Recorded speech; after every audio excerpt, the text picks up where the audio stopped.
The fight over the historic Rock Island County Courthouse may soon be over. What ruling was made yesterday? Why it could all end as soon as this morning. And another Democratic presidential candidate made a stop in the Quad Cities yesterday. What voters had to say about Senator Kirsten Gillibrand.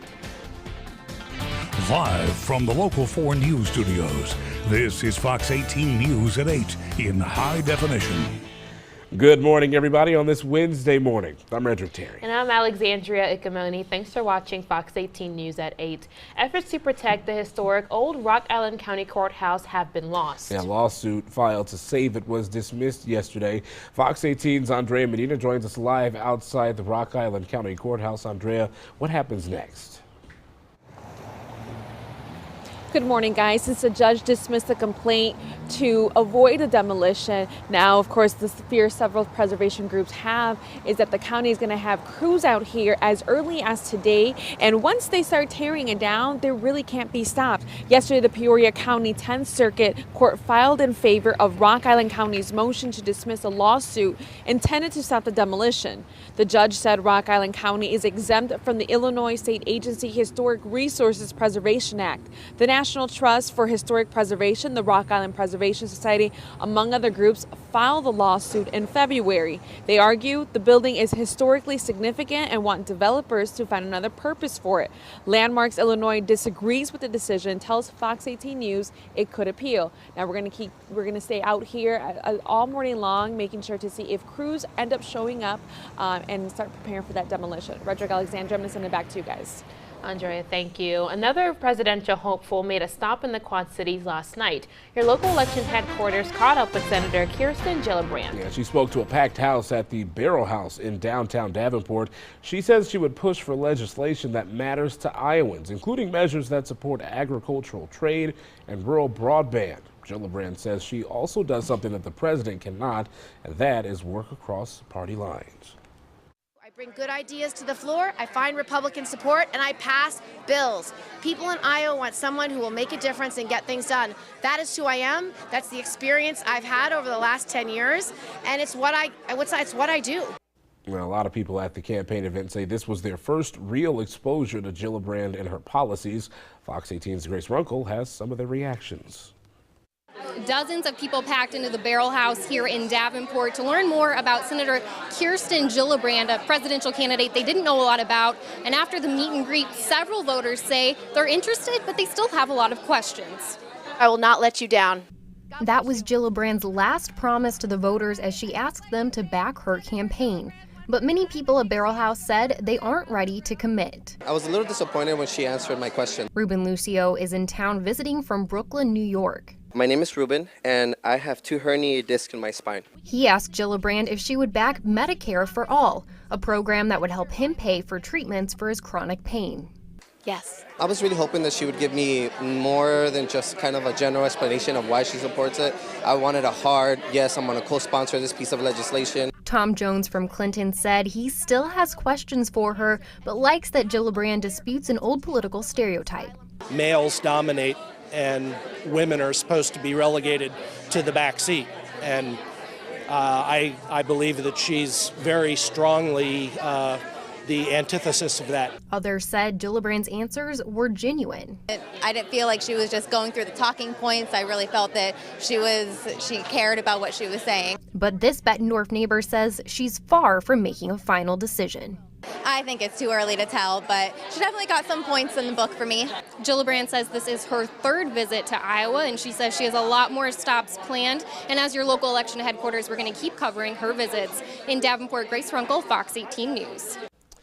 Meanwhile, a power struggle between the state of Illinois and federal energy agencies is brewing. Some groups warn you might have to pay more for your electric bill. A new order from the Federal Energy Regulatory Commission threatens to block clean energy developers from bidding on energy capacity in an auction in May. That would prevent nuclear plants like the one in Clinton and near the Quad Cities from getting paid for running around the clock. The utility bills that have been introduced have been very impactful to utility bills that are coming into consumers, not only in homes, but in industrial and commercial businesses across the state. And it's been very detrimental to people across the board. Rates have increased in Illinois. However, consumers are using less energy. That results in lower overall power bills. Illinois boasts the 6th lowest average energy bill in the country. A Korean boy band is continuing to take the real and plastic world by storm. The pop band BTS will be getting their own dolls. Mattel announced their newest lineup on Twitter, saying, "No more dreaming, something big's coming." They teased photos of what the BTS dolls will look like when they hit the shelves worldwide this summer. Okay, let me be honest. Okay, go ahead. Who are these people? So here's the thing. Yeah, if we're being honest now. Yes. We're in the honest part of Fox 18 Yes, let's News do right it. here. Let's get real. The K-pop craze, right? Yes. It's definitely starting to make its way here. It's made its way here. Mm-hmm. It's not starting to. It definitely has. Yeah. A lot of people enjoy it, and and the music itself is actually kind of catchy and upbeat.